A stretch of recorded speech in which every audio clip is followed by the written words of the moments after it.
Salut les unlockers et bienvenue au nouveau, vous êtes sur la chaîne Unlock ton computer, une chaîne dédiée à la cybersécurité.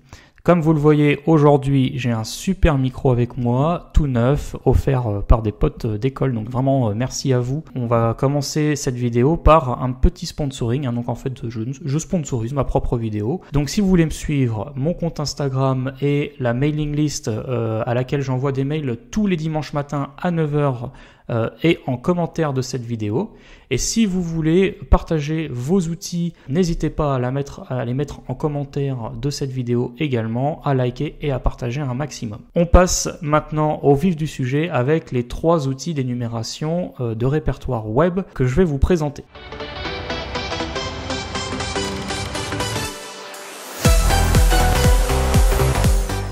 Le premier d'entre eux, c'est Burpsuit. Donc Burpsuit, on ne le présente plus. C'est un couteau suisse de la cybersécurité et vous allez l'utiliser sur vos pentests ou sur vos CTF à tous les coups. Il n'y a pas moyen de faire autrement. Donc en fait, Burpsuit contient notamment un module qui vous permet de récupérer une map du site web que vous visitez.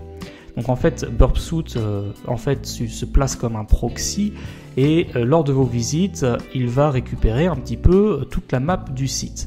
Donc ça, c'est assez manuel, vous allez devoir visiter les pages une par une et c'est la raison pour laquelle en fait cette méthode est pas si bien que ça en fait. C'est assez long.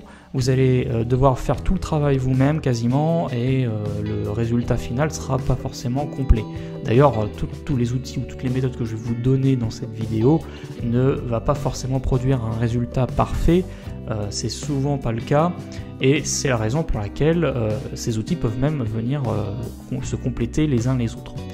Donc Burpsuit, en tout cas, même si vous ne l'utilisez pas pour l'énumération des répertoires web, sachez que c'est un couteau suisse, que vous pouvez l'utiliser pour plein d'autres choses parce qu'il va capturer les requêtes HTTP sortantes et entrantes, vous allez pouvoir les manipuler, vous allez pouvoir attaquer des paramètres dans les requêtes HTTP, etc.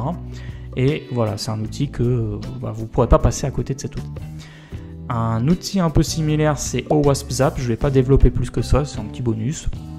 Il fonctionne un peu de la même façon, mais c'est la version gratuite, parce qu'en fait, Burpsuit a 2 éditions, une édition communauté et une édition payante, une édition professionnelle.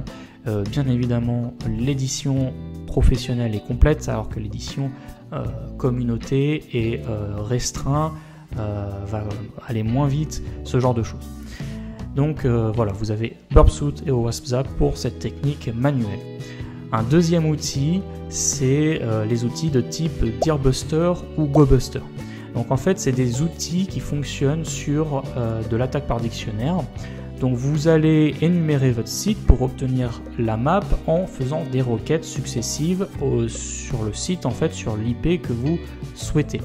Donc comment ça fonctionne? Vous lui donnez un dictionnaire en paramètres et lui se charge, enfin Deerbuster ou GoBuster, en fait, se charge d'envoyer les requêtes les unes après les autres, donc en testant des répertoires ou des fichiers bien connus comme login, register, et en fait ces noms de dossiers vont devoir se trouver dans la liste dictionnaire que vous lui donnez, sinon il n'enverra pas la requête pour ces noms-là. Vous trouvez donc le problème principal, il faut que vous trouviez un bon dictionnaire en fait. Et malgré ça, le problème c'est que la map en fait que vous allez obtenir déjà peut prendre du temps à se former. Et en plus de ça, vous allez requêter tout un tas de mots qui vont pas donner de résultats satisfaisants. Et en général, vous pourrez même considérer que vous êtes chanceux si 10% de votre dictionnaire a donné un résultat positif pour la construction de la map du site. Ce qui est assez peu, 90% des mots, des répertoires qui ne sont pas utilisés, donc vous avez seulement 10% d'efficacité en fait sur cette méthode-là.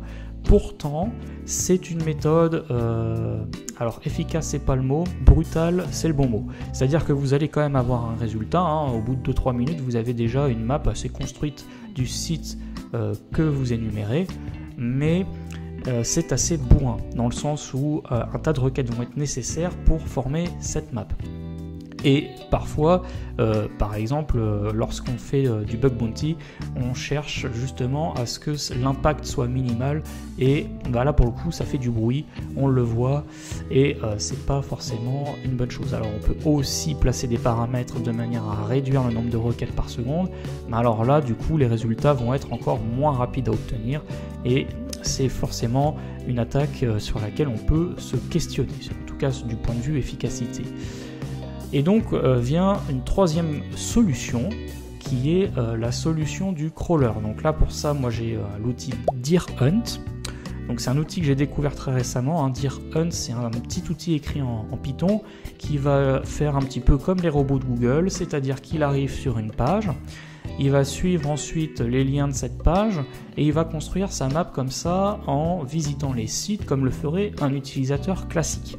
Alors il va aller plus loin parce qu'il va aller checker un peu le code source, les fichiers qui s'y trouvent, etc. Donc ce crawler va vous permettre d'obtenir une map de manière assez efficace. Vous n'aurez pas les 90% de requêtes inutiles que vous avez sur la méthode du dictionnaire. Et c'est un outil bien pratique pour obtenir votre map. Par contre, il se peut effectivement que cette map soit pas forcément parfaite, complète, et vous aurez peut-être besoin de compléter avec un petit dictionnaire à côté, et c'est peut-être un petit peu le point faible de cette méthode, mais en fait c'est le cas de toutes les attaques. Si le bon répertoire n'est pas dans votre dictionnaire, vous ne trouverez pas ce répertoire sur la map finale. Donc voilà, ça c'était mes 3 types d'outils d'énumération web. Je vous donne un petit dernier outil en fait en bonus, parce que ces outils là on les utilise quand on a découvert un service web, mais pour découvrir un service web en fait il faut d'abord faire une analyse des ports.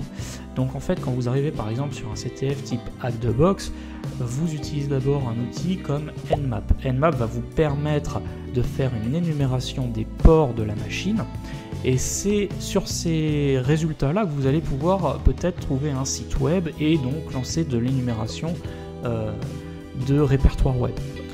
Vous allez d'abord donc devoir utiliser Nmap. Si vous avez des résultats du type un port 80 ou un port 443 qui écoute avec un service Apache ou que sais-je qui est là et qui accepte les requêtes, alors vous allez pouvoir justement utiliser ces outils d'énumération web, parce que ça veut dire évidemment qu'il y a un site web derrière, ou en tout cas un serveur qui écoute, donc vous aurez au moins les fichiers de configuration de base. Donc voilà pour ces petits outils. J'espère que cette vidéo vous a plu, n'hésitez pas à me le faire savoir en commentaire ou en likant la vidéo. On se retrouve sur la mailing list ou sur le compte Instagram, et moi je vous dis à la prochaine pour la vidéo qui viendra par la suite. Salut!